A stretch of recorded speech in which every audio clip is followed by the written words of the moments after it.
Il est 21h10, vous êtes sur LN24 et vous suivez non pas une émission, mais une remise des prix. Ils vivent aux quatre coins du monde et défendent une même valeur, la liberté académique. C'est chercher, étudier, renseigner, comprendre. Pour ces droits fondamentaux, ils sont prêts à mettre leur vie en danger. 7 lauréats seront récompensés ce soir du prix des académiques honoris causa, un prix remis et créé par le collectif Carta Academica, l'occasion de mettre en valeur ces 7 parcours extrêmement surprenants, étonnants et singuliers. On en parle déjà avec nos 3 invités phares de cette émission spéciale. Nous sommes avec Vincent Engel, Olivier Servet, François Gemène. Commençons par Olivier Servet. Donc, je rappelle, vous êtes tous membres de Carta Academica. Olivier Servet, vous êtes professeur d'anthropologie à l'UC Louvain. Un premier mot d'abord, très rapidement, Carta Academica, pour ceux qui ne connaissent pas, qu'est-ce que c'est ? C'est une association informelle, en fait, d'environ aujourd'hui 400 membres, 400 académiques, chercheurs, enseignants-chercheurs de différentes universités belges, du sud et du nord du pays, qui défendent une série de valeurs communes, alors au centre desquelles la liberté académique, mais pas seulement, je dirais derrière elle, c'est toute cette question du lien entre l'académique et la cité, et l'engagement de l'académique dans la vie sociétale, dans la dynamique de la société. Et ça fait sens de parler de liberté académique pour Carta Academica, mais il faut dire que l'année dernière, c'était la première édition. François Gemène, bonjour. Bonsoir Bonsoir, effectivement. Merci LN24 de nous accueillir pour cette cérémonie de remise des prix. Et on vous connaît bien sur notre antenne. Vous êtes chercheur qualifié FNRS à l'Université de Liège, membre aussi de Carta Academica. On le disait, liberté académique, c'est le thème de cette année, mais l'année dernière, c'était liberté d'expression, liberté toujours. Et les deux sont évidemment liés parce qu'on voit bien que un peu partout dans le monde, dès qu'un régime autoritaire arrive au pouvoir, une de ses premières décisions, c'est toujours de museler les universitaires, c'est toujours de fermer des départements académiques. Et donc nous avons la chance, en Belgique et plus largement en Europe, d'être relativement protégés à ce niveau-là, mais on voit bien qu'en Hongrie, des départements sont fermés par le pouvoir autoritaire. On voit en France qu'on accuse les universitaires d'être gangrénés par l'islamo-gauchisme, de faire trop de thèses sur les questions de genre ou les questions de racisme. On voit ces débats qui commencent aussi à être importés en Belgique et nous voulions aussi décerner ces prix pour la liberté académique pour quelque part célébrer aussi le courage de 7 collègues partout dans le monde qui se sont dressés et qui ont résisté face à ces tentatives de les museler, de les faire taire. Et vous avez évoqué certains de leurs combats hyper importants. Et d'ailleurs, c'est des combats dont on parle aussi dans la presse, d'où l'intérêt aussi, Vincent Engel, de peut-être collaborer avec la presse pour mettre en valeur cette liberté académique. Oui, alors effectivement, là, c'est la 2e édition. L'année dernière, c'était dans le cadre du Palais des Académies. C'était une cérémonie assez protocolaire, mais on avait déjà une collaboration avec le Soir et Mediapart. Mais en réfléchissant, on dit nos actions, les actions de Carta Academica, c'est toucher le plus grand public possible.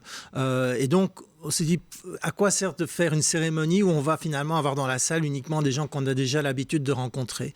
Et si on veut toucher le plus grand public, qu'est-ce qu'on peut faire ? Assez naturellement, on a pensé à cette idée de contacter un média capable de relever le défi. Et je pense qu'en Belgique francophone, il n'y avait que LN24 pour accepter de relever ce défi-là. Non, mais c'est vrai et c'est sincère.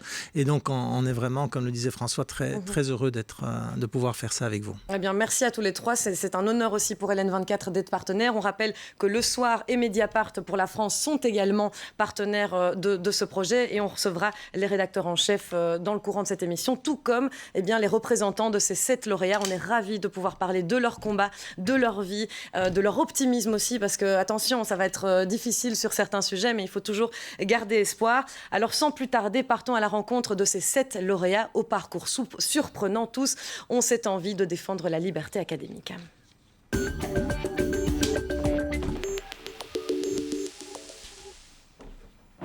Et le premier lauréat de la soirée nous emmène à Jérusalem. Il travaille en tant que chercheur. Imad Barouti est astrophysicien, mais en fait, c'est un combat politique qui lui a valu au moins 20 mois d'emprisonnement, si l'on compte toutes ces périodes en prison.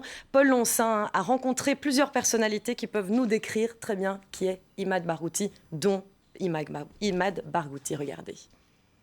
L'image remonte au 1er juin de cette année. Sur la photo, Imad Barghouti prend ses proches dans ses bras. Le scientifique est libéré après 1 an de détention administrative et un énième passage en prison. In the next 5 years, if I committed any violation, according to the Israelis, they will take me back to prison and just initially they will give me 12 months in this prison, and then another sentence due to the new violation. Âgé aujourd'hui de 59 ans, Imad Barghouti peut donc à nouveau donner cours dans son université de Al-Quds. Astrophysicien formé aux États-Unis, l'ancien collaborateur de la NASA est reconnu internationalement. En daarnaast is professor Barghouti ook iemand die is vooral, hij beschouwt zich als een vader van 5 kinderen. Dat is zijn belangrijkste rol, zegt hij altijd. En hij is ook iemand die zich niet neerlegt bij de bezetting van Palestina. Depuis 2014, cet ardent défenseur de la cause palestinienne a été arrêté à de multiples reprises pour ses opinions politiques diffusées sur les réseaux sociaux, mais aussi pour son soutien affiché pour le Hamas. I am working to liberate my land. We are under occupation, and our land under Israeli occupation, and I think it's part of my job, it's part of my work to work hard to liberate my country. Des arrestations qui ont suscité un émoi important au sein de la communauté scientifique. Une pétition notamment soutenue par le linguiste Noam Chomsky et le prix Nobel de chimie George Smith exigeait sa libération. Via ook die bekende mensen een soort van hefboom te creëren om meer aandacht aan de zaak te geven. Dus we hebben seminaries georganiseerd, noem maar op. Désormais libéré, ce père de 5 enfants s'autocensure pour ne pas être à nouveau arrêté. Il est aussi obligé de rester sur le territoire cisjordanien. Voilà le portrait étonnant d'Imad Barghouti dressé par Paul Loncin. C'est donc le premier lauréat dont nous avons envie de remettre ces académiques honoris causa pour sa défense de l'engagement sociétal des académiques dans le conflit israélo-palestinien. Avant d'accueillir nos invités, François Gemène, un mot sur cet homme. Pourquoi lui particulièrement fait aujourd'hui partie de ces lauréats ? Parce que c'est en quelque sorte aussi un symbole, c'est-à-dire que c'est un astrophysicien véritablement de renommée internationale, c'est une sommité académique, mais c'est quelqu'un qui est poursuivi pour ses opinions et qui le paye au prix de séjours en prison et qui quelque part est assez remarquable dans sa constance et dans son opiniâtreté. Donc c'est pour ça qu'il nous semblait important de le distinguer ce soir. Ce qui est assez incroyable, c'est cette détention administrative. Ça, c'est vraiment, ça fait partie des stratégies qu'ont trouvées les gouvernements pour mettre en prison les Palestiniens, en fait. Exactement. C'est-à-dire que tous ces gouvernements autoritaires, on parle beaucoup aujourd'hui de culture de la cancellation, donc de ce qu'on appelle cancel culture. En réalité, elle est à l'œuvre et ce sont les régimes autoritaires qui la mettent en place de façon la plus évidente, directement en enfermant ceux dont la voix déplaît.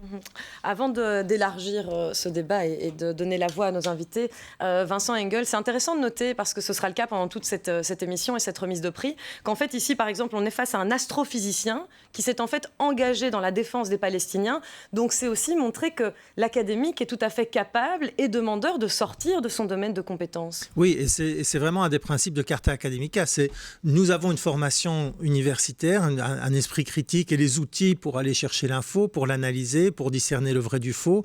Et donc, on n'est pas dans des bulles de verre, on n'est pas dans des tours d'ivoire. On doit intervenir pour servir la société qui nous finance finalement, parce que l'enseignement est un service public, on est financé par les contribuables et donc on a ce rôle à jouer aussi. Et donc on doit prendre position sur des domaines qui ne sont pas spécialement ceux de nos champs de spécialité restreints, pour autant qu'on se sente concerné et qu'on se soit évidemment aussi documenté et qu'on ne dise pas n'importe quoi.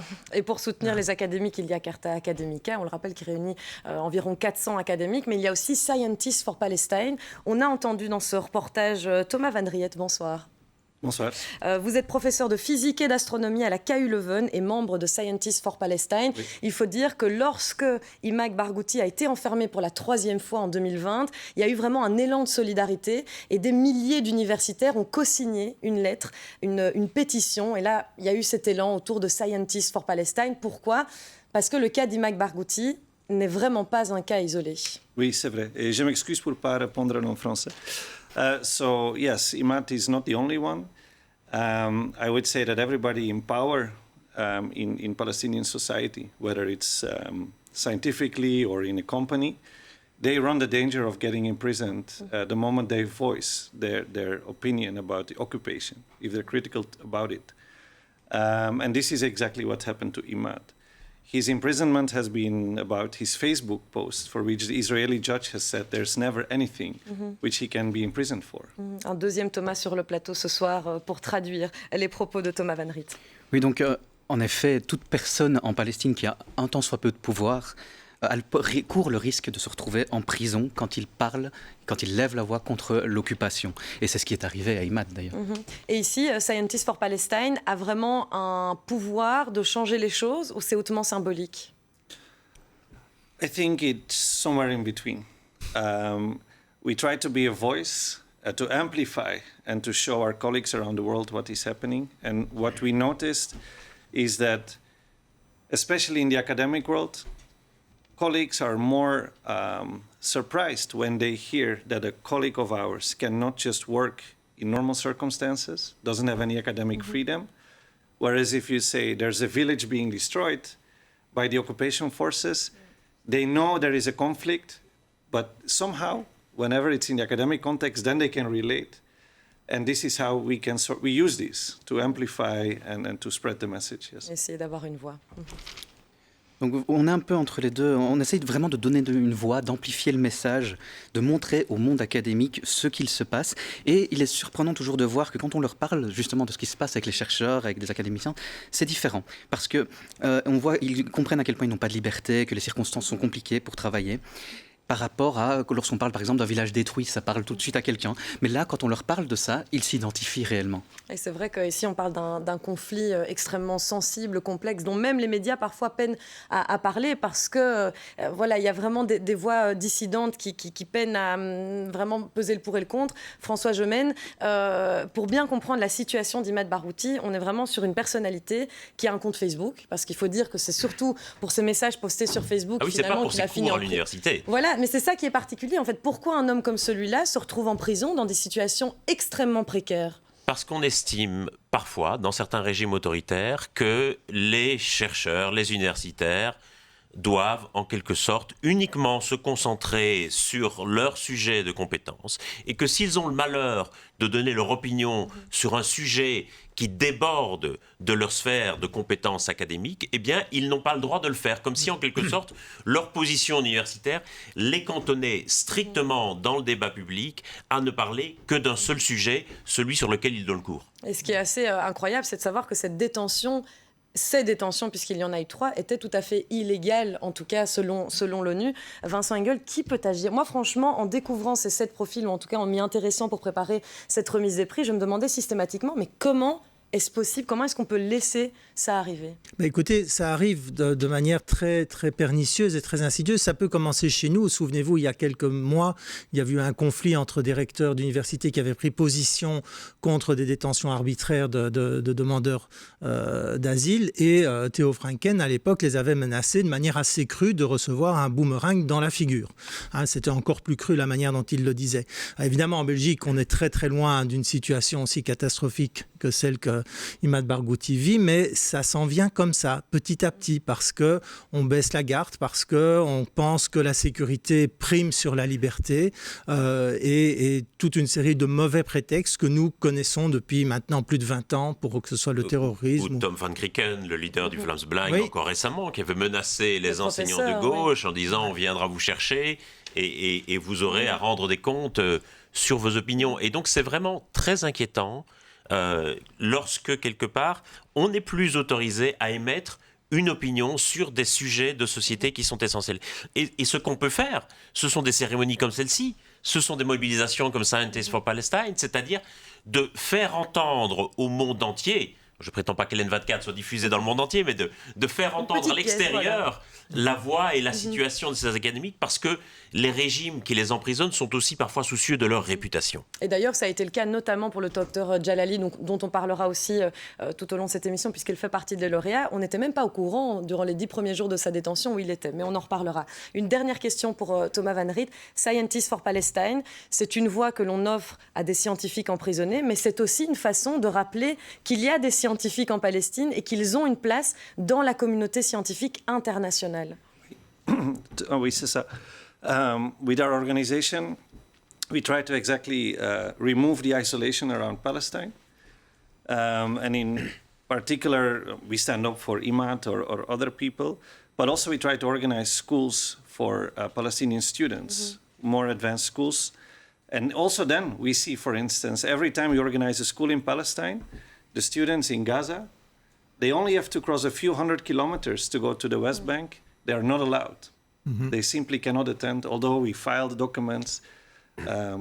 So exactly, it's a very sad situation.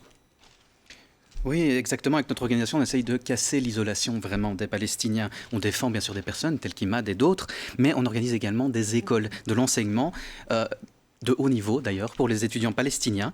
Et ce qui est étonnant de voir, c'est que les personnes qui vivent à Gaza, même si elles ne doivent faire que quelques kilomètres pour s'y joindre, elles ne peuvent pas le faire. C'est très difficile. Et ça, c'est un point crucial aussi de voir ces communautés qu'il y a derrière ces lauréats. Oui. Peut-être Vincent rappelait qu'il y a 2 prix aussi qui seront remis ce soir, parce qu'il y a les voix singulières et puis les voix collectives. Oui, effectivement. On a deux prix. Donc, Imad fait partie de la seconde catégorie, qui sont donc ces académiques qui, pour une raison ou une autre, subissent des pressions, voire des menaces de mort, parce qu'ils exercent soit des recherches qui dérangent, soit parce qu'ils expriment, comme dans le cas d'Imad, des opinions qui dérangent le gouvernement. Et il y a une autre catégorie dont on parlera, où ce sont des académiques qui, eux, ne sont pas menacés physiquement, mais qui, par leurs travaux, défendent cette liberté académique et cet engagement de l'académique dans les différents débats de société, dans les mutations de société aussi.